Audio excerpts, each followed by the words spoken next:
Nobody asks Snow White to earn her own keep.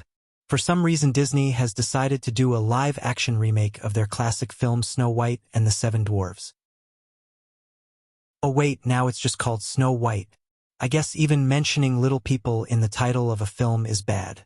You have to push little people down so far that no one sees them even a little. You know, for their own good. The movie doesn't even portray a single real-life little person. They are all CGI animated horrors. Again, for their own good. Also, I apologize for not showing any video clips from the trailer or part of the film I am going to mention later in the video. I'm just afraid of the House of Mouse sending assassins my way. Better to stay under the radar. But this live-action remake seems like a complete clusterfuck. Like I already mentioned, there are no little people in this film because Disney has decided to protect us from the horrors of little people, and instead introduce us to the horrors of little people CGI. Seriously, what is up with this guy?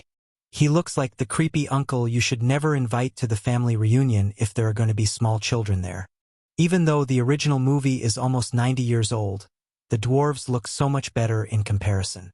Sure, they look a bit silly, but they are supposed to be silly because this is supposed to be a silly cartoon for kids.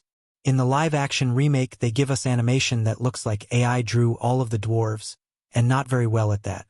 Not that there is anything wrong with using AI to create images. But then again, I am not a multi-billion-dollar company. Hey, you shit-digging parasites. Be sure to click that subscribe button right now. Hey, get back in your own video, Ali Coca. The other problem is in the original story, the queen is supposed to be jealous of Snow White's beauty. That's why the queen looks, well, evil and wicked. But now they want us to believe that this queen is jealous of this Snow White's beauty? I'm just not buying it. Magic mirror on the wall, who is the fairest of them all? My queen, your beauty is true. But there is another.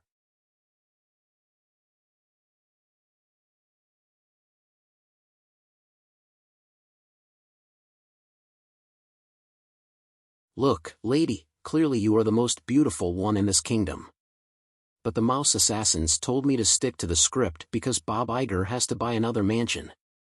And finally, we get to the most egregious part of what we know about the remake so far. In the original movie, Snow White and her animal friends help clean up the house the dwarves live in. She doesn't do this because women are supposed to cook and clean. This wasn't some social commentary the movie was making at the time. Rather, she cleaned up their home, hoping to ingratiate herself with the dwarves so they would provide her shelter and protection from the evil queen. And there is absolutely nothing wrong with this. There is nothing wrong with doing something nice for someone in the hopes that they might do something nice for you in return.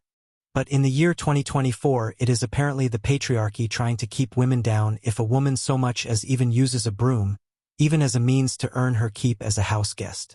So instead of her animal friends helping her clean, either because it was too difficult to animate them cleaning, or because they wanted a scene with a girl boss literally giving orders to men in their own house, she assigns each of them the duties she assigned her animal friends in the original.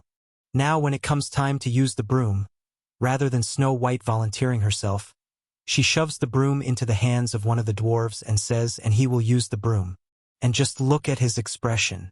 He acts bewildered and says me? But his facial expression really says you're ordering me around in my own house, bitch. This is what the dwarves should have done at this point. Magic mirror on the wall, who is the fairest of them all? Well, you are clearly hotter, and you don't break into the homes of others and start ordering them around after they have had a long day of working in a mine. So you are the fair. Oops. Gotta go.